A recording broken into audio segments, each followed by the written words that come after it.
Hey guys, what's going on? Welcome back to Cartridge Fun and welcome back to another RTR. It literally seems like it's been forever since I've done one of these RTR videos. That doesn't mean I'm not playing any video games, just really haven't had a lot of time to share my thoughts on those games with you guys. But I thought I'd take a closer look at a 1994 Super Nintendo release. It was published by Hudson Soft, and it had a really big Disney name to go along with it, and that is Beauty and the Beast. So this is typically a game that I wouldn't just go out and purchase or grab, but this was a game that my daughter and I found when we were rummaging through a bin. We got a really good deal on it, so I thought I'd take a closer look at it. This is an action platforming style of game, which of course is my favorite style of game. I love games like Mega Man and Super Mario Bros. 3, where it just has those levels that you really have to grind out. You have to play them over and over and over again just to perfect certain jumps or perfect patterns.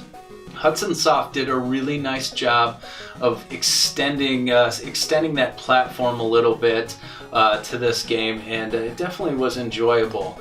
Visually, the game looks like the movie. The characters are spot on. The backdrop is spot on. So they do a really nice job of kind of including all the characters in the movie. Characters like Chip, Gaston, Belle, of course, Cogsworth, Lumiere, all those characters make appearances one way or another throughout this game. You play as the character Beast. I don't know if you are chasing Belle, if she's running away from you, or if she's just kind of wandering off, because it's not really clear. She just kind of takes off right away at the beginning, and you end up chasing after her. But you face many enemies throughout the castle. Things that are alive, just like in the movie, candlesticks, stuff like that. There are a lot of rats that just magically appear that they definitely are a little annoying to come across. But there are definitely a lot of enemies in it. The game is fairly difficult. That's something that I definitely was surprised about. Being a children's movie, and that's kind of what their market would be a children's market. It is definitely a difficult platforming style of game. There are some moves that you really have to perfect, like a quick double jump. So I was definitely surprised by that. I know my daughter and son definitely could not play that game. So I just started thinking, in 1994, how old was I, and who was playing this game? And so I was definitely surprised with just how difficult it is. You can adjust the difficult setting a little bit, and you can extend how many lives you have in the options. But it definitely is a very difficult game to play. Sound-wise, it definitely has that Disney sound. A lot of familiar songs are playing through it. So overall, it is a fairly decent game. One thing that I really wasn't a big fan of, besides the difficulty level, was just the darkness of the whole game. You play through, I think it's the first 4 levels through the castle. It is very dark. It's hard to see enemies coming at you, and just like any platforming style of game, wherever you jump, there's an enemy that automatically appears. So it definitely was frustrating at times, but like I said, it's definitely an enjoyable game to take a look at.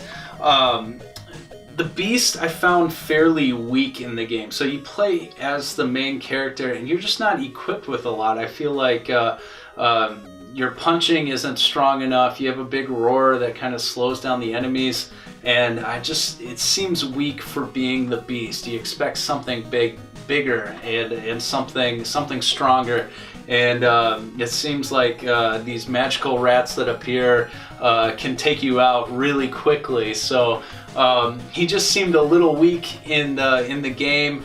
In the movie, he's a very strong character, so a little disappointed in that. But what can you do? There isn't much that you can equip the Beast with. He didn't have any weapons in the movie, so I suppose they weren't going to give him any weapons in this game.